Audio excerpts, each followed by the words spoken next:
سے بچاؤ کے 4 main risk factors, 4 risk factors of heart attack کون کون سے ہیں؟ نمبر 1 ہائی بلڈ پریشر، یعنی نارملی ہم کہتے ہیں کہ 120/80 نارمل بلڈ پریشر ہوتا ہے، یہ اگر 150/90 تک چلا جائے تو اس کو کہتے ہیں پری ہائپر ٹینشن، اور اس کا علاج ضروری ہو جاتا ہے اپنا لائف سٹائل موڈیفائی کر کے روزانہ 40-50 منٹ واک کریں، کھانے میں چکنائی والی چیزیں، نمک والی چیزیں احتیاط کریں۔ اس سے اگر تھوڑا سا بلڈ پریشر زیادہ ہو گیا، سے 160/100 ہو گیا، تو پھر علاج ضروری ہو جاتا ہے، پھر آپ کو ادویات آپ کو مسلسل کھانی پڑتی ہیں اور اس میں کوئی رکاوٹ نہیں ہونی۔ یہ آپ سمپل یوں سمجھیے کہ جس طرح کوئی سپرنگ ہے نا، سپرنگ کو اپنے ہاتھ سے دبایا ہوتا ہے، جب ہاتھ چھوڑتے ہیں تو پھر وہ سپرنگ اوپر چلا جاتا ہے۔ اسی طرح بلڈ پریشر جب دوائیوں پہ کنٹرول ہو جائے تو اس کو آپ نے لائف لانگ کنٹینیو کرنی ہے اور اپنے معالج سے رابطہ رکھ کے اس کو ود ان نارمل لمٹس رکھنا ہے، اور کبھی بھی دوائی چھوڑنی نہیں ہے، تا حیات کھانی ہے۔ اس میں رد و بدل کبھی آپ کا کارڈیالوجسٹ کر سکتا ہے، کبھی تھوڑی زیادہ ہو گئی، کبھی کم ہو گئی۔ اگر نہیں کھائیں گے تو یہ بلڈ پریشر جب آؤٹ آف کنٹرول ہو جائے گا تو یہ پھر خدا نہ کرے آپ کا یہ دماغ کی رگ پھٹ سکتی ہے، جس کو ہیمریج کہتے ہیں، سٹروک ہو گئی، فالج ہو گیا، ہارٹ اٹیک ہو گیا، گردوں پہ اثر ہو گیا، آنکھوں پہ اثر ہو گیا، بینائی ختم ہو سکتی ہے۔ نمبر 2 آپ کا یہ جو ذیابیطس بیماری، اس کو شوگر کی بیماری کہتے ہیں، اس کو بھی ود ان لمٹس رکھنا ہے، آپ نے کنٹرول رکھنا ہے، کیونکہ اس کو کہتے ہیں کہ یہ بیماریوں کی ماں ہے، سائلنٹ کلر ہے۔ جس طرح بلڈ پریشر سائلنٹ کلر ہوتا ہے، اسی طرح یہ بھی سائلنٹ کلر ہے، اور اس کا کنٹرول ہونا انتہائی ضروری ہے۔ اور بغیر ناشتے کے جو ہے نا آپ کا یہ شوگر لیول جو ہے نا 100 سے نیچے ہونا چاہیے،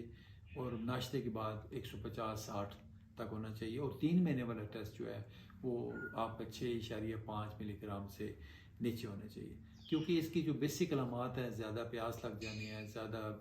بھوک لگتی ہے، پیشاب زیادہ آنا، تو اپنا فوراً چیک اپ کروائیں اور مستند جو آپ کے ڈاکٹر ہیں اس سے اپنی ایڈوائس لیں، اور کوشش کریں کہ اپنے لائف سٹائل موڈیفائی کریں، واک اچھی کریں، چکنائی والی چیزیں نہ کھائیں۔ ادویات اگر ڈاکٹرز آپ کو ایڈوائز کرتے ہیں تو وہ آپ نے لائف لانگ کھانی ہے، نہیں کھائیں گے تو پھر اس کا اسی طرح فالج ہونے کا خطرہ ہے، ہیمریج ہونے کا خطرہ ہے، گردے فیل ہو جاتے ہیں، اور کافی سارے مسائل ہیں جو، کیونکہ یہ پورے ایک دیمک کی طرح پوری باڈی کو یہ شوگر کی بیماری کھا جاتی ہے۔ لیکن جن لوگوں نے بلڈ پریشر اور شوگر کو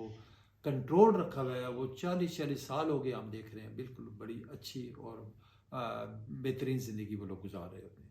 نمبر 3 رسک فیکٹرز کیا ہے؟ وہ آپ کا کولیسٹرول لیول ہے، آپ کا ہائی کولیسٹرول لیول، اس کو 200 ملی گرام سے ہم نے کم رکھنا ہے، اور جو ایل ڈی ایل لیول ہے وہ اس کو کہتے ہیں بیڈ کولیسٹرول، وہ آپ کا 100 تک ہونا چاہیے، اور جو ایچ ڈی ایل ہے جس کو کہتے ہیں گڈ کولیسٹرول، وہ 50 سے آپ کا زیادہ ہونا چاہیے۔ تو کولیسٹرول یہ وہ چیز ہے جو آپ کی ہر کھانے میں، ہر چکنائی والی چیز میں، ہر اس گوشت کے اندر یہ موجود ہوتی ہے، تو اس کو ہم نے جو کولیسٹرول لیول ہے، ایک تو اس کا لیول ٹھیک رکھنا، دوسرا ہم نے ریسٹرکٹ کرنا ہے، جو ہمارے جو کولیسٹرول رچ ڈائٹ ہے اس کو ہم نے پرہیز کرنا ہے۔ یہ جو ہم لوگ شوقین ہیں، یہ انڈے فرائی اور پراٹھے اور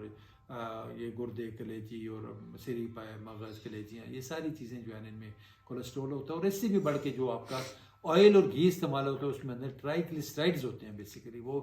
آپ کے ہر کھانے میں ہوتا ہے، صبح سے لے کے رات تک ہم جو چیز بھی کھاتے ہیں، چاہے کڑھائیاں کھاؤ، شنواری کھاؤ، یہ کرو وہ کرو، اس میں سب میں ٹرائیگلیسرائڈز ہوتا ہے۔ اسپیشلی ہمارے جو کے پی کے حضرات ہیں جو شنواری اور یہ کڑھائیاں زیادہ شوقین ہیں، اور یہ دم بخت وغیرہ، وہ کیونکہ اسی چربی میں بناتے ہیں، اور وہ چربی جب آپ کھاتے ہیں تو آپ کے اندر جا کے جم جاتی ہے، بالکل اسی طرح جس طرح کچن میں آپ دیکھیں کہ آپ کے چولہے کے پیچھے والی جو دیوار ہوتی ہے سارا گھی اور آئل جمع ہوتا ہے، اور آپ کا جو ایگزاسٹ فین ہے اور جو سیلنگ فین ہے اس کے اوپر بھی وہ کالا سیاہ ہوا ہوتا ہے، سارا آئل جمع ہوتا ہے۔ اور یہ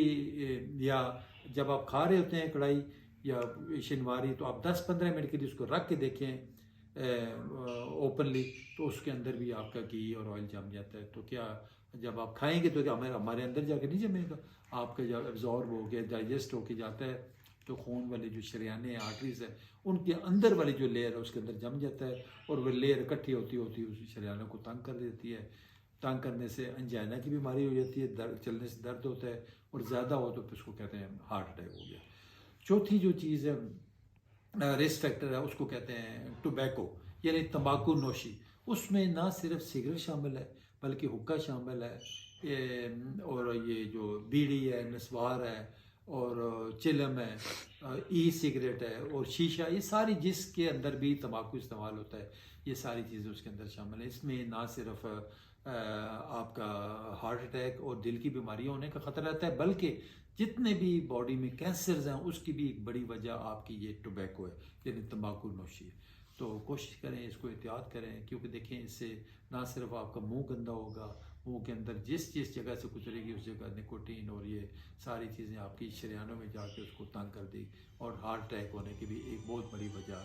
یہی ہے اس کی۔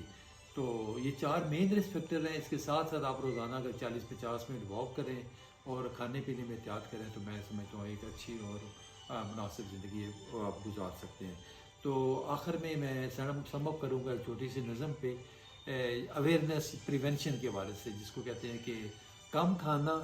واک اور ورزش کو معمول بنانا، بی پی کولیسٹرول گھٹانا، سگریٹ کو مت ہاتھ لگانا، صحت کا یہ دستور سہانا، دیکھو یارو بھول نہ جانا، کم کھانا۔ بہت شکریہ، اپنا بہت سارا خیال رکھیے۔